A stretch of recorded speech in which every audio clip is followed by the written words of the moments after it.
ఇగో ఈయననే గొల్ల ముత్యాలు అనమాట మా తాత. అయితే తాత ఇగో మీ అమ్మ పేరేంది? ముత్తమ్మ కదా. మీ అమ్మకి ఎంతమంది పిల్లలు? మా అమ్మక 7. మీ అమ్మ మర్చిపోయినావా అట్లా 7. నువ్వెన్నో? నేను 6వ ఆయన. నువ్వు 6వ ఆయనవా? లాస్ట్ ఎవరు? సాలే తాత లాస్టా? సరే, పెద్ద తాత ఎవరు? దమ్మే తాత. 7 ఉంటుంది, నేను చూసిండు ఆయన చూడలేదా? ఇప్పుడు దమ్మే తాత పెద్ద, నర్సయ్య తాత 2వ ఆయన. నర్సయ్య తాత అంటే ఎవరు?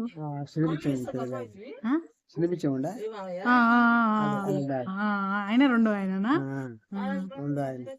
ముత్తాలుండ, ముత్తాలు ఆయన 3వ ఆయన. ఆయన 3వ ఆయన. మళ్ళా చంద్రబాబు పెద్ద డాడీ కలిపి 4వ ఆయన. ఏ పెద్ద డాడీ? పిచ్చింటి డాడీ మామయ్య. 4వ ఆయన. 5వ ఆయన అబ్బాయి 5వ ఆయననా?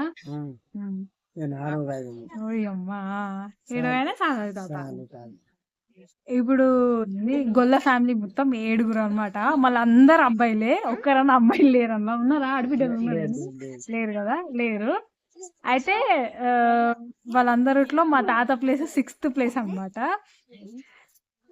ఈ ఊరికి ఈయననే పెద్ద మేస్త్రి. ఎవరైనా ఉన్నారా అనే మీ దాంట్లో మేస్త్రి పని చేసేవాళ్ళు ఎవరు? ఏ తాత ఏమేం చేసేది? చంద్రయ్య తాత చేసేది, అభ్య తాత చేసేది, ముగ్గురు చేసేది. ఈ ఊరు పెద్ద మేస్త్రి అనమాట. ఈయన మేస్త్రి అంటారు. అప్పట్లో ఇల్లులన్నీ ఈయననే కట్టించేదంట. ఇప్పుడు మా మమ్మీ వాళ్ళ ఇంటి దగ్గర ఉన్న ఇల్లు కూడా మా తాతనే కట్టిండు. మమ్మల్ని కూడా నువ్వే కట్టినావు కదా? పెద్ద మమ్మల్ని కూడా మా తాతనే కట్టిండు. మా పిన్నోళ్ళది ఒక్కటి కట్టలే. ఈయనకి మళ్ళా 3 ఆడపిల్లలు. ఆ 3 ఆడపిల్లలు ఒక కొడుకు. అదనమాట. 3 ఆడపిల్లల తర్వాత ఒక కొడుకు. మేము 3 ఆడపిల్లల పిల్లలము. 3 ఆడపిల్లలు వాళ్ళ భర్తలు వచ్చి ఇక్కడ ప్రతి పండగకి ఈయన ఉంటుండే. అయితే ప్రతి పండగకి ఈయన ఉంటుండే అనమాట. అప్పట్లో ఇగో ఈ ఇల్లు, ఇది ఎన్ని సంవత్సరాలు అవుతుంది తాత ఇల్లు కట్టి?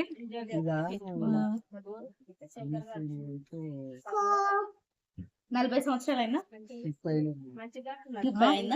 30 సంవత్సరాలు. 30 సంవత్సరాలు.